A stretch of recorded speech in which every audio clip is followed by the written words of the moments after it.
ఆ పాలమూరు రంగారెడ్డి ప్రాజెక్ట్ కాడ కుర్చేసుకొని అది కట్టిస్తుండే.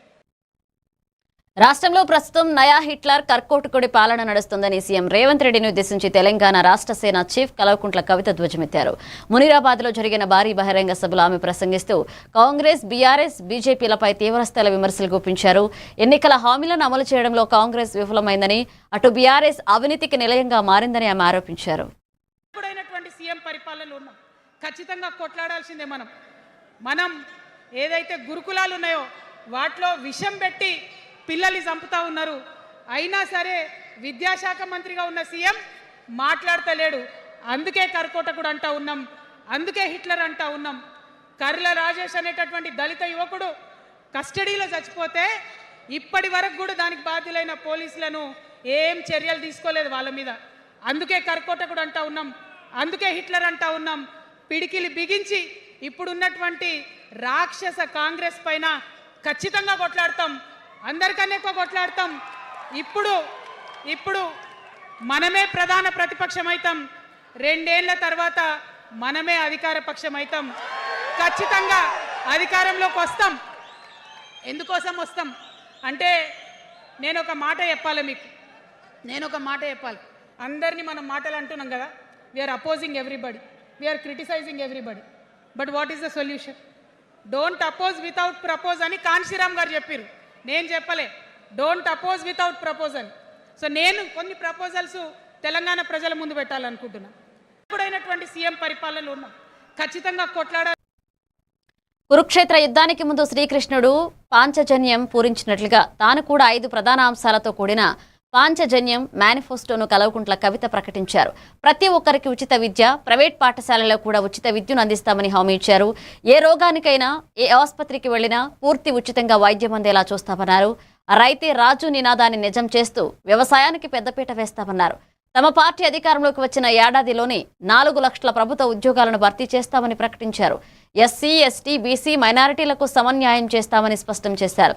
అవినీతి బంధు ప్రీతితో నిండిపోయిన ప్రస్తుత పార్టీలకు ప్రత్యామ్నాయంగా తెలంగాణ రాష్ట్ర సేన నిలుస్తుందంటూ కల్వకుంట్ల కవిత ధీమా వ్యక్తం చేశారు. ఎకరానికి ఇంత ఇస్తా అని చెప్పి మాట్లాడుతున్నారు తప్పితే మనకున్న కష్టం ఎవరైనా తీరుస్తున్నారా? ఏం కష్టం ఉంటుంది రైతుకి? భూమి కష్టం ఉంటుంది, చెప్పుకోవాలి. భూమి మీద దాని ఇబ్బంది ఉంది. ఎంఆర్ఓ ఆఫీస్కి పోతే మనని ఎవడన్నా రాణిస్తాడా? మాట్లాడతాడా? నీ దోతి బాగలేదు, నీ అంగి బాగలేదు, నీ కాళ్ళకు మట్టి ఉండే, నీ చెప్పులకు మట్టి ఉండే రానియరు. అదే సూటు బూట్ వేసుకొని ఎవరన్నా వస్తే ఏం చేస్తారు? పిలిచి కూర్చోబెట్టి చేంబర్లో కూర్చోబెట్టి చాయ్ ఇచ్చి, కాఫీ ఇచ్చి అన్ని పనులు చేసి పంపుతారు. మన ప్రభుత్వం రాబోతా ఉంది. ఆ ప్రభుత్వంలో రైతే రాజు అనేటటువంటి నినాదాన్ని నిజం చేస్తాం. ప్రతి ఆఫీస్లో, అది ఎంఆర్ఓ ఆఫీస్ కానీ, కలెక్టర్ ఆఫీస్ కానీ, ప్రతి ప్రభుత్వ ఆఫీస్లో నేను రైతునని పోతే సపరేట్ కౌంటర్ ఉండాల్సిందే, కుర్చీ మీద కూర్చోబెట్టాల్సిందే, మీకు పని చేసి పెట్టాల్సిందేనని ఈ సందర్భంగా నేను తెలియజేస్తా ఉన్నా. నా యువతులను నమ్మి ఆ లోన్ డైరెక్ట్గా మీకు ఇవ్వడం జరుగుతుంది. ఎందుకోసం ఈ మాట చెప్తా ఉన్నా అంటే మన తెలంగాణ బిడ్డలకు మంచి సృజనాత్మకత ఉంది, ఆలోచించే శక్తి ఉంది, కష్టపడే తత్వం ఉంది. ఇవన్నీ కూడా మంచి వ్యాపారవేత్తలకు ఉండేటటువంటి లక్షణాలు. కానీ వచ్చినటువంటి ఏ ప్రభుత్వాలు కూడా మనకు చేయూతనియ్యలే. ఖచ్చితంగా నా యూత్ని నేను నమ్మాలనుకుంటున్నా, నా యూత్కి నేను డబ్బులు ఇవ్వాలనుకుంటున్నా. వాళ్ళ చేతిలో డబ్బులు పెట్టి వాళ్ళు ఇంకెంత సంపాదన నా తెలంగాణ రాష్ట్రానికి ఇస్తారో చూడాలని నేను అనుకుంటున్నా.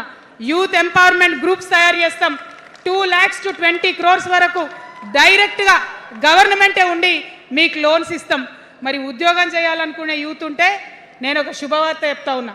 బాగా లెక్క పెట్టినాం, మీకు తెలుసు. నేను ఏది స్టడీ చేయకుండా చెప్ప, ఆగమాగం మీద అసలే చెప్ప. నేను స్టడీ చేసిన దానికి ఏంటంటే ఎవరైతే ఉద్యోగం చేయాలనే యూత్ ఉంటారో వాళ్ళకి మొదటి సంవత్సరమే మన గవర్నమెంట్ వచ్చినాక 4 లక్షల ఉద్యోగాలు ఒకటేసారి సింగిల్ నోటిఫికేషన్తో ఇచ్చి తీర్థం. ఇది నా మాట తీసుకున్నా. మన రెండో అంశం పాంచజన్యంలో వైద్యం కోసం అనేక అగచాట్లు పడుతున్నారు, అనేక ఇబ్బందులు పడుతూ ఉన్నారు. నేను ఒకటే మాట ఇస్తా ఉన్నా, ఏ రోగమన్నా రాని, ఎంత పెద్ద హాస్పిటల్ అన్నా కానీ, మన తెలంగాణలో మన జబ్బు ఎక్కడ తగ్గుతుందో అక్కడ మీ జేబులకెళ్ళి ₹1 ఖర్చు కాకుండా ఉచిత వైద్యం అందించే బాధ్యత మేము తీసుకుంటా ఉన్నాం. పిల్లలే పోయి బెల్లు కొట్టుకోవాలి, పిల్లలే పోయి బాత్రూమ్లు కడుక్కోవాలి, మంచినీళ్ళు ఉండవు, భయంకరమైన పరిస్థితి ఉంది. నేనేమంటా అంటే గుడిని ఎంత పవిత్రంగా చూస్తామో బడిని కూడా అంతే పవిత్రంగా చూడాలి. గుడిని ఎంత పవిత్రంగా చూస్తామో బడిని అంత పవిత్రంగా చూడాలి. కాబట్టి నేను ఒక మాట అంటున్నా,